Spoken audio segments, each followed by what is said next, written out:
Ryan here from Monster Products Arm Wrestling once again, and today I just wanted to go over a couple of different things, a bit of my training philosophy.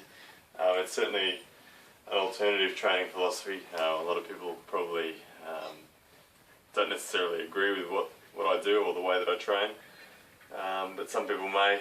But really the focus of my training is really high reps and just stupid amounts of sets.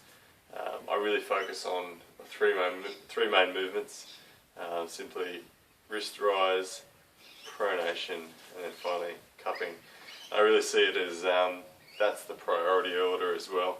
I really feel like those three movements really form the trump cards. Okay, it doesn't matter how big my bicep is, how strong my shoulders are, how good my chest is, or anything like that. If I have more wrist rise and more pronation than my opponent, then I'm really sitting in a good position to win. So the way that I train those three movements, and as I was saying, I really do believe that these are the trump cards when it comes to arm wrestling.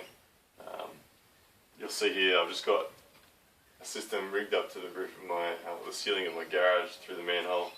Just place this looped band over the top of my knuckles to help me with my high knuckles position. I just lean back, so it's not a lot, maybe 5 or 6 kilos of resistance here, and all I do is go from this low wrist position to a high wrist position. That I do every day of the week. Okay, I do table time twice a week, and every other day of the week I'll crank out at least 1,000 of these every day. Okay, not a lot of weight here. I'm not doing heavy resets. I'm not really wearing out my joints or anything like that.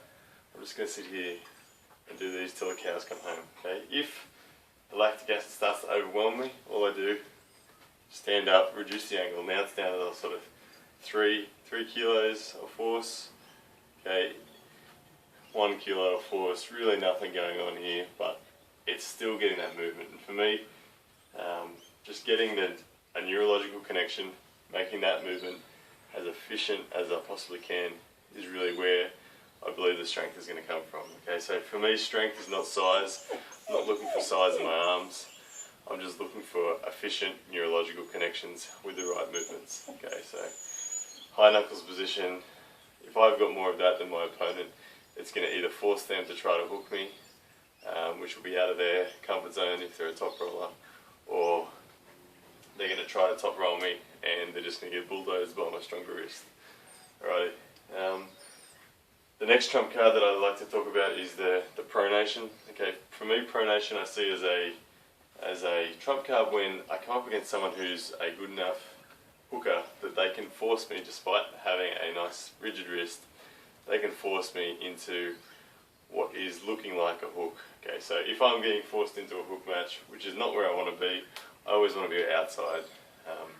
The reason I like to stay outside is I think you're always going to use less effort to pin someone in an outside move. So if you can force it outside, get the pin, you're going to be doing better come the end of the tournament. You're going to be in better shape.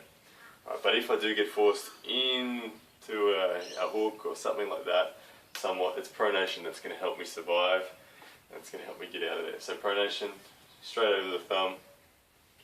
Not sure if you can see that, but just take my thumb, loop it, put it straight through that loop. Okay, so now my palm is facing me, close my hand, and I sit there. And just do simple pronations. Again, same theory as before.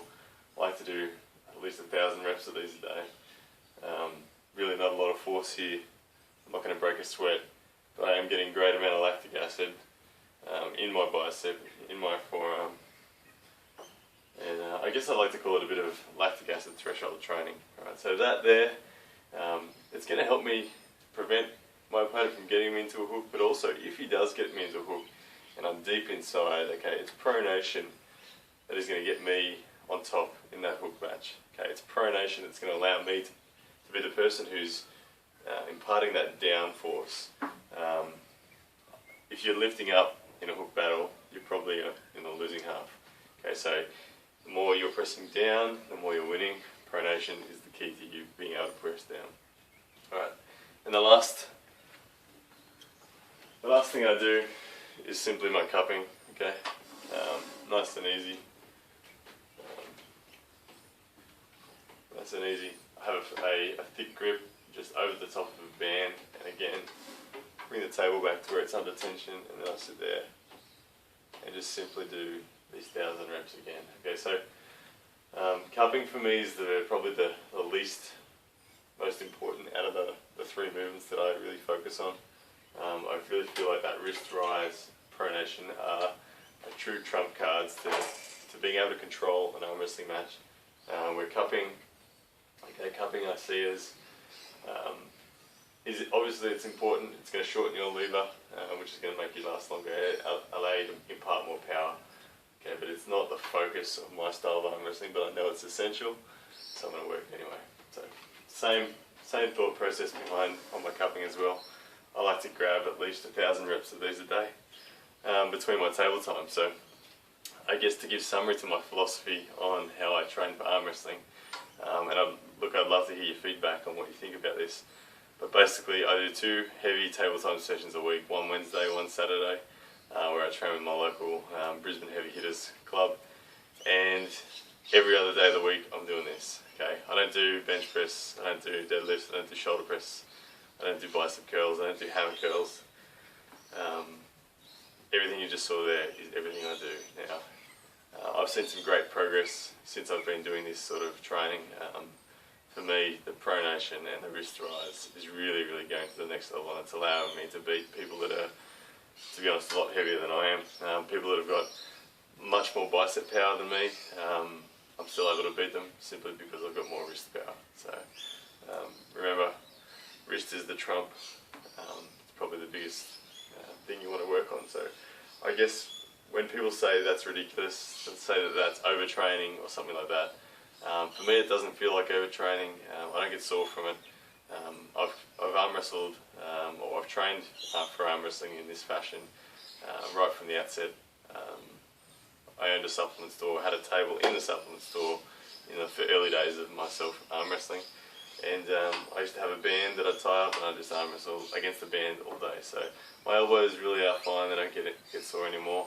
My wrists are fine as well. I take a joint supplement every morning as well just to keep that in good nick. But yeah, I think this is the way to do it.